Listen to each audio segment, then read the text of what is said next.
Welcome to our tech tip on assistive technology for reading. We're going to dive right in here. What you see up here is a list from the assistive technology checklist of some real generic terms, right?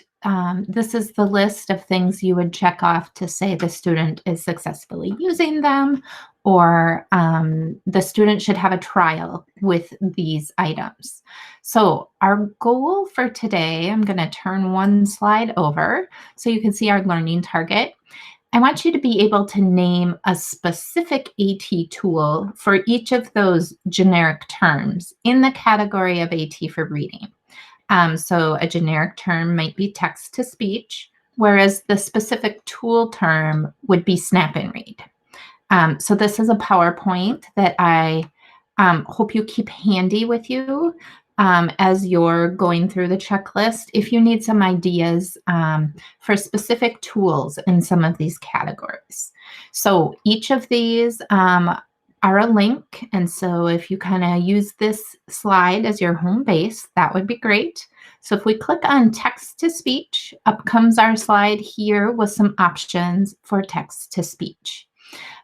So Snap and Read is 917's really go-to for text to speech. And it can be used on a computer or a Chromebook as a Chrome extension. Works great that way. Or it can be used on an iPad. And if you click on either of these links, it brings you to a page that gives you more information on how to use those tools for text to speech. But every single student and every single teacher in 917 has access to Snap and Read. And so that's why you'll hear us talk about it a lot today. Now, if you have a student who uses an iPad or an iPhone, and maybe they just need to read a label or a menu when they're out in the community, then there is a really cool app. This is available in our self-serve. But let's just click on this link so that you can see a little bit about what this app is like. Okay, so it's called Seeing IA. It's free. That means it's in our self-serve. That means students can use it after they graduate. But what's really cool about this, it was developed for people who are blind or visually impaired. But that means it reads lots of things and reads them very well. So there are some settings down at the screen, at the bottom of the screen of the app. If you're just reading quick text, like here, you could read this label on this box so that you know exactly what's in it. It will also read faces. It describes the face of the person and it tries to guess how they're feeling. So this would be, a smiling middle-aged man with dark hair. Might be the description that it would give for that. It will read product labels, and so you can scan barcodes if that's helpful. It will also scan money. So if you have a student who has trouble figuring out what money is what, it will scan that. So not all of those are related to our topic of reading, but some most definitely are.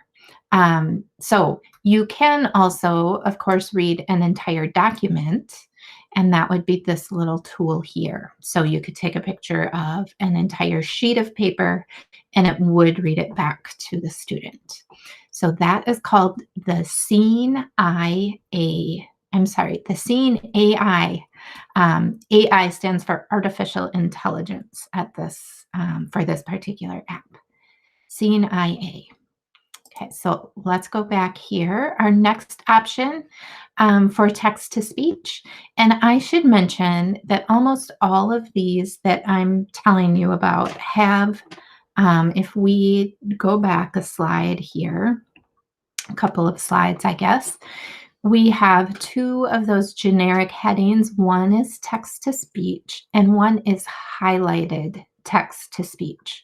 So all of these things I'm showing you right now so far include the highlighted text to speech. And this is important because we've learned, research has proven that if you have a student who's a struggling reader, if they read, if they have the computer read out loud to them, if that highlighting feature is there, it can increase their reading fluency when they're reading independently. So that's an added bonus for sure. Okay, so there is a built-in option to read text out loud on the iPad, and it's really super easy to get to. If you click on this link again, it will show you step by step how to do that. There is also a built-in option on the Chromebook to read text out loud, and so you could click on that and see step by step directions in how to get that option to work. Also, we have we have these C Pen readers in our 917 Assistive Technology Library. So let's just click on this so that you get a visual of what this looks like. So this is kind of like a large highlighter that students would hold in their hand and highlight a sentence on a piece of paper and have it spoken back to them. The the hard part of this, this is a great tool, works really well for reading small items of text. If you have a student who would need an entire page read to them, um, this would not be the best solution. So a student can plug in earbuds to this pen so that when they hear it read out loud, they're just hearing it in their earbuds and it's not announcing it to the entire class, which is great. Um, and there is also a dictionary. And so a student can easily get the definition for a word, which some students really appreciate. If they have a hard time reading, sometimes looking a word up in the dictionary is one of the toughest things to do. Just manipulating all those pages and going down and finding the right word can be difficult. So this can be a really nice solution. You do have to have good fine motor skills in order to hold that pen steady enough across the page. And again, great for reading shorter chunks of text, but not entire pages. There is also a link out here to a video showing you how to use that pen, if that would be helpful for you. So you can certainly check that out. Let's flip back to our AT for Reading page. So we talked about text to speech, highlighted text to speech. Now let's talk about spell checking technology when a student's word processing. And to kind of go hand in hand with that, and to go hand in hand with what we were just talking about, is text to speech when word processing. So these next two bullet points here really have to do with how can a student check their work if they can't read it back because they have difficulty with reading. So let's just go to our spell checking technology when word processing here. And so a really great tool that, again, every student and every teacher in 917 has access to is Co-Writer. And Co-Writer does terrific with this. And also the other one I wanted to mention was Grammarly. So Grammarly is a great spell check option that saves students from needing to click in order to see the correct spelling options. And so what I mean for that, let's just go to a page here. I'm just going to open up a Word doc. Actually, let's go ahead and construct an email. Let me go here and compose an email. And so you can see Grammarly working down below. And if I just say, have a Terrific.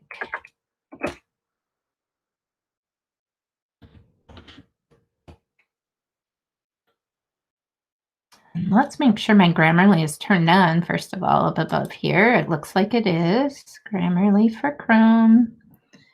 Um, let's just log in real quick. Sorry for the delay.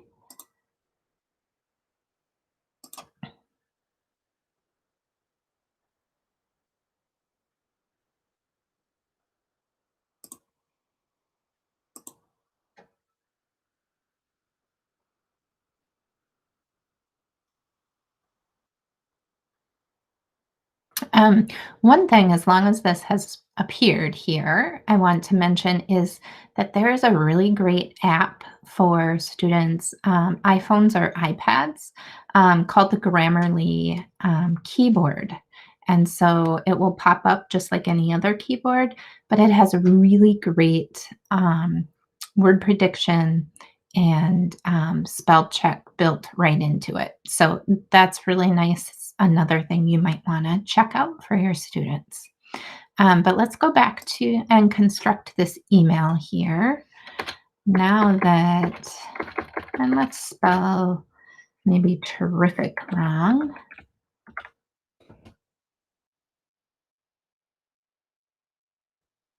So with Grammarly, I can just hover over my misspelled word. I know it's misspelled because I get that red line underneath it, but I don't have to do any clicking. I can just hover and then choose from my list. This time it just gave me the one word terrific. But you can see how that can save students that step of having to position their mouse just right and do either the click or the right click in order to get that list of misspelled words. And so Grammarly works really nice for that. So let's continue here. Write on down our list. I didn't mean to share that. We've already done that. Okay, so next up is graphics to communicate ideas and pictures. So let's click and look at our options here at 917 for that. So there is a picture dictionary that's built right into Snap and Read. And so I'll show you how that works in a little bit. Now, Boardmaker, and I really should have taken online off of there because it's just plain Boardmaker 7 now. But it has a feature, obviously, that allows you to generate symbols for things that the student is reading or looking at. Another nice tool is just to help students break apart conversations if they have um, if there's lots of quotation marks and lots of conversations happening in a story, sometimes it can be really helpful to break that apart for students into like a comic book style, give them some speech bubbles, thought bubbles, each of the characters, and fill in the conversations that those people are having that way. Kind of can just help the students really keep track of what's going on in the story. So that would be one thing to do. You could just use Google Slides for that, or you could use iPad apps that are really nice, like Kids in Story or Puppet Pals for that. And that's something that would really help just with comprehension in general. Maybe once the student has read something, helping them kind of act it out so that they can really get into the story. This website here called snapexplore.com, this does a great job, I feel like, of just showing you how breaking text up and adding more pictures can really help with understanding. So sometimes we might have kids who just can't visualize very well what they're reading. And so here, this website, and they have lots of great stories if you want to come and look at these. But it would also be just an example for you to look at if you need to modify some reading for your students to give them more images to go along with those main ideas. So here's just this baby gorilla born in Boston, Massachusetts. So we have just a couple of sentences here. And then we have another picture to show this is where Boston is. Um, we have another picture here and a couple more sentences, and so on and so forth. So you just go down this page, you can really see, you can see what's nice about having all those images there. Make it easier for all of us to read. But as long as I'm out here, I also want to just open up Snap and Read, which we've been talking a lot about. And so again, these extensions, if your students are on a Chromebook or a computer, will be pushed automatically once they log into Google Chrome or their Chromebook. And they just have to click on it and turn it on. It'll be blue instead of gray once it's on. And then the text to speech is just simply clicking on that speaker icon and then clicking on whatever the student wants read The out baby loud. gorilla, shown here, is the first male gorilla born at the Franklin Park Zoo. Okay, students click again and the reading stops. But I'm going to go turn this off for a minute because I want to show you what happens when I double click on a word. I double clicked on gorilla. It didn't give me a picture. Oh, here they come. It was just a little slow. So it gives me some pictures of gorillas here. I can even copy these pictures if I want to paste them into something that maybe I'm writing about. But I can then also read this using that read aloud feature. Largest anthropoid ape. Gorilla gorilla. Content _ copy. So there we go. So it's a talking dictionary. It's a picture dictionary. It'll read out loud. It'll read out loud with highlights. And it also has another masking or highlighting tool over here, which is really nice. So you can use this either with the sound on or off. And I found that again on my toolbar on the right. And it just looks like it's a rectangle with another rectangle in it. It's the masking option here. And so this is great for students who just lose their place while they're reading, or even for students who get some eye fatigue by kind of changing up that color a little bit. It can be really nice way to just help them track.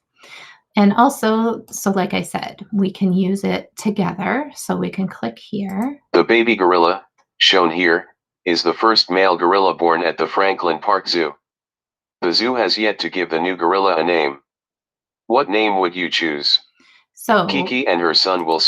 When Snap and Read is reading out loud, you saw that I was still in charge of moving this line down. So Snap and Read is going to highlight each word. But if I want to mask out everything else, I'm still responsible for moving this masking line down. So just another great feature of Snap and Read. So let's continue on here with our options. So highlighters, really simple low-tech option that's listed on the assistive technology checklist. Beside our regular marker highlighters that we're all used to, just wanted to give you some other ones here. So this is really a cool one. You can get this at Amazon or some other office supply stores, very inexpensive. The finger focus highlighter. We don't have any of these for you to try right now in the AT Lending Library, kind of because it's pretty cheap for you to go out and try one on your own. We do have some of these highlighting rulers here. These are called eyelighters, EYE space lighters. And we do have some of those in the AT Lending Library. And then just little markers, right? These little stickies that you see often, those can sometimes help if students just want to mark up their textbook. Here's an important thought. Here's an important thought. Or as a teacher, you might go in and mark some of those main ideas for your students. Same thing with the highlighter tape. The highlighter tape is nice because, of course, you can pull it off and your textbook is no longer marked up.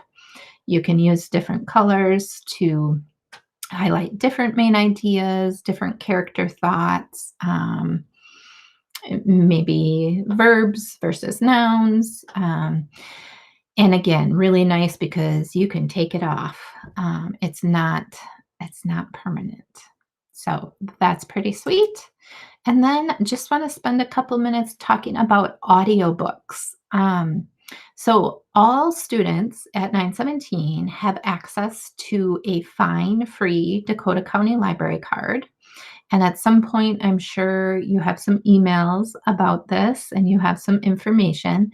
But also, if you click on this link, you'll find that information about how students go about getting that. Essentially, students just need um, to know 917 in front of their student ID. And then that's going to serve as their library card. They don't actually need a physical library card anymore.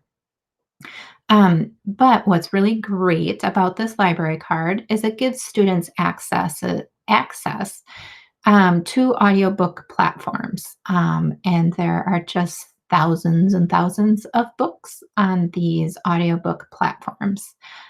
So there's Libby, there's Overdrive, there's Hoopla that has not just audiobooks, but movies and music and some other things. Something called Bookflix and Tumble Books. Both these bottom ones are for younger kids. But again, all free if students use their library card. And so just clicking on the computer over here, I'll take you out to the library website where you can get some more information about how students can get those audiobooks. But audiobooks are so nice because students can read them at home, students can read them at school, and they don't have to worry about carrying anything back and forth. So that's one advantage of those audiobooks also. So that's it in a nutshell. We have covered everything. Very briefly, I know, but we did cover everything that was on the AT for Reading checklist. And so I want to make sure you know where to find these resources in the future, which of course is in your Instructional Resource Center website. So we can click there and we're going to go to the technology page. And you will find all our recorded tech trainings here. So you will see a reading one here with a link to the slides in just a couple of minutes. But also wanted to be sure to remind you that there is an assistive technology page here. And it also has a reading section. So you will find these also here. That's kind of a shorter link for you to get to really quick that way. So thanks for watching. If you have any questions, you know how to reach me. Take care.